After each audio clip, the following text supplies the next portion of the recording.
En esta segunda parte vamos a continuar con el tema de ventilación pulmonar. Es decir, siempre vamos a partir desde lo más básico, que es una inspiración, es entrada de aire hacia los pulmones, y una expiración es salida de aire de los pulmones hacia la atmósfera. Y la ventilación se puede medir mediante esta gráfica, lo cual nos va a dar volúmenes y capacidades pulmonares, es decir, la cantidad específica de aire que va a entrar a los pulmones en diferentes momentos. Y vamos a empezar primero con el volumen corriente. Entonces, si nos vamos a nuestra gráfica, podemos ver que el volumen corriente hace referencia a la cantidad de aire que va a entrar a los pulmones durante una respiración en reposo. Es importante mencionar que es en reposo. Y esta cantidad es de 500 mililitros de aire el que va a entrar. Es decir, durante una inspiración entran 500 mililitros de aire a los pulmones. Por eso se eleva aquí la gráfica hasta 3000 mililitros. Y durante una expiración vamos a pasar de 3000 mililitros a perder 500 mililitros. Por lo tanto, nos vamos a quedar con 2500 mililitros. Por lo tanto, la curva va a bajar. Eso durante una expiración. Y nuevamente el ciclo se repite. Yo inspiro 500 mililitros más de aire. La curva sube a 3000. Aquí a 3000. O 3 litros. Nuevamente durante una expiración saco 500 mililitros de aire. La curva baja hasta 2500 mililitros o 2.5 litros, que es lo mismo. Y así sucesivamente. Esto durante una inspiración y una expiración en reposo, que sería esta la situación.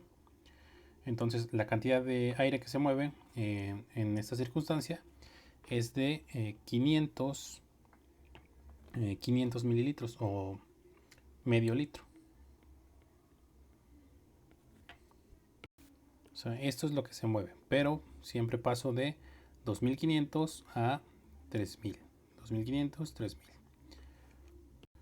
Bueno, aquí hay que aclarar que la gráfica está en litros. Y el siguiente volumen que vamos a ver es el volumen de reserva inspiratoria. Entonces vamos nuevamente a la gráfica. Y bueno, como ya sabemos que el volumen corriente es un rango de 3000 a 2500 mililitros, ¿qué pasa si nosotros inspiramos de forma forzada? Es decir, una inspiración forzada. Tomamos aire lo más fuerte que podamos. Y en esa inspiración forzada nosotros podemos obviamente meter más aire de lo normal. Y entonces la curva se va a elevar. Se va a elevar hasta 6 litros o 6000 mililitros. Por lo tanto, este punto, desde mi volumen corriente hasta la inspiración máxima, es lo que se conoce como volumen de reserva inspiratoria, que son aproximadamente 3000 mililitros o 3 litros. Después tenemos el volumen de reserva expiratoria, que sería lo contrario a la inspiratoria. Igualmente vamos a la gráfica y partiendo de nuestro volumen corriente siempre, que ya sabemos que oscila entre los 2500 y los 3000 mililitros, si nosotros partiendo desde el volumen corriente expiramos, es decir, sacamos más aire de forma forzada, por ejemplo cuando estamos soplando lo más que podamos, sacamos aire, esto de forma forzada, y hasta obviamente llegamos a un límite. Este límite al cual llegamos, a la expiración máxima, de este punto del volumen corriente a la expiración máxima, es lo que se va a conocer como volumen de reserva expiratoria, que sería totalmente lo contrario al volumen de reserva inspiratoria. Pero en este caso es de aproximadamente unos 1200 mililitros. Y por último, el volumen residual, que sería esto de aquí. El volumen residual hace referencia a lo que queda en los pulmones o en las vías respiratorias después de hacer una expiración máxima. En el caso del volumen de respuesta de reserva expiratoria, habíamos dicho que es la cantidad máxima que yo puedo sacar de aire, pero a pesar de esto, los pulmones o las vías respiratorias no se pueden quedar sin aire, jamás se pueden quedar sin aire porque estarían colapsados. Entonces el aire que queda en los pulmones posterior a una expiración máxima es lo que se conoce como volumen residual y es de unos 1200 mililitros aproximadamente. Entonces ya sabemos que los pulmones siempre deben de tener aire y por lo menos sabemos que en un punto tienen 1200. No pueden tener menos que eso. O bueno, sí puede, pero esto es hablando de un promedio de un hombre joven, sano, el cual debería tener estos volúmenes. Y estos valores varían dependiendo la edad, el sexo y la talla del individuo. Pero en general esto sería el promedio. Entonces ya tenemos los volúmenes individuales. Ahora, las capacidades van a ser la suma de dos o más de los volúmenes. Entonces la capacidad inspiratoria es la suma del volumen corriente más el volumen de reserva inspiratorio. Es decir, bueno, aquí lo tenemos. Es la suma de este volumen corriente más mi volumen de reserva inspiratoria. Por lo tanto, esto nos habla de la cantidad de aire que puedo inspirar, pero tomando en cuenta lo que yo inspiro de forma habitual durante un estado de reposo más la cantidad de aire que yo puedo inspirar en una inspiración forzada. Y el siguiente va a ser la capacidad residual funcional. Y este va a ser la suma del volumen corriente otra vez más el volumen de reserva expiratorio. Entonces nuevamente el volumen corriente que va de aquí a aquí más el volumen de reserva expiratorio. Entonces la suma de estos dos es lo que me genera mi capacidad residual funcional. Y esto es la suma de la expiración en estado de reposo más la expiración durante una respiración forzada. Si nos damos cuenta, estos serían opuestos. Y la capacidad vital es la suma del volumen corriente más el volumen de reserva inspiratorio más el volumen de reserva expiratorio. Es decir, es esta gráfica de aquí. O sea, en pocas palabras, es lo máximo que yo puedo meter de aire a mis pulmones más lo máximo que yo puedo sacar de aire de los pulmones. Esto obviamente implica una respiración forzada. Por lo tanto, la suma de lo máximo que yo puedo inspirar con lo máximo que yo puedo expirar y también aunado a mi volumen corriente me genera mi capacidad vital, que es la suma de tres volúmenes. Y en la gráfica es esta línea de aquí. ¿No? Aquí podemos ver que en la capacidad vital lo único que se está excluyendo es el volumen residual. Y por lo tanto, ya ahora sí la suma de todos los volúmenes nos daría la capacidad pulmonar total. La capacidad pulmonar total es la suma de la capacidad vital más el volumen residual.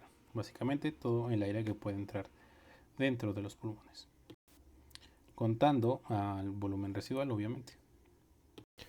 Y al igual que en el sistema cardiovascular, la resistencia al flujo de un fluido, en este caso del aire, hay que recordar que en el sistema cardiovascular el fluido pues, es la sangre y estaba determinada por la longitud del vaso, la viscosidad de la sangre, así como de la longitud o el radio de los vasos. En este caso, de las vías respiratorias, la viscosidad del fluido se mantiene constante, así como la longitud de las vías respiratorias, es decir, siempre van a estar de la misma, la longitud siempre va a ser la misma. Entonces, por lo tanto, como esos factores son constantes, no los vamos a tomar en cuenta. Solamente vamos a tomar en cuenta a la longitud o el radio de las vías respiratorias, que sí van a cambiar. Entonces, el determinante de la resistencia en las vías respiratorias va a ser el diámetro. Y tenemos distintos diámetros conforme se van ramificando estas vías respiratorias, y la vía más amplia es, o bueno, con un diámetro más grande, es en la región de la tráquea, que estaría esquematizado en este lado de esta forma, y vemos que es la que tiene un diámetro mayor. Y conforme se van ramificando se va haciendo más pequeño la luz y el radio de las vías, conforme va generando los bronquios, bronquiolos, bronquiolos segmentarios, hasta generar los bronquiolos respiratorios, que serían los más pequeños. Y los bronquiolos respiratorios, que son los más pequeños, que serían estos de aquí o aquí, son los que tienen el diámetro más pequeño. Entonces, estos, si lo comparamos uno a uno, es decir, un segmento de un bronquiolo con la tráquea, pues evidentemente el que tendría mayor resistencia sería el más pequeño, que sería el bronquiolo. Pero lo que se toma en cuenta para definir quién genera mayor resistencia es el área de sección transversal. Entonces, para esto, sí, la tráquea tiene bastante longitud en su diámetro, pero si lo comparamos con los miles de bronquiolos que tenemos, pues vamos a tener un área de sección transversal mucho más grande, ¿no? O sea, si sumamos todos estos bronquiolos de este lado hasta este lado, ahora sí los bronquiolos van a tener un área de sección transversal más grande en comparación con la tráquea. Entonces, ahora, ¿quién es más pequeño? Pues el diámetro de la tráquea. Por lo tanto, las zonas que generan mayor resistencia al flujo del aire van a ser la tráquea y los bronquios. Y donde hay menor resistencia al flujo del aire es en los bronquiolos. Esto por el área de sección transversal. Y es algo que pasa similar en el sistema cardiovascular, con la aorta en comparación con las arteriolas. Pero también hay algo que debemos tener en cuenta, que es conforme se va ramificando más este árbol bronquial, la parte cartilaginosa de las paredes se va perdiendo. Entonces paso de tener mucho tejido cartilaginoso en las vías respiratorias grandes, y se va perdiendo poco a poco hasta los bronquiolos, donde básicamente no hay cartílago. Y aquí prevalece más el músculo liso.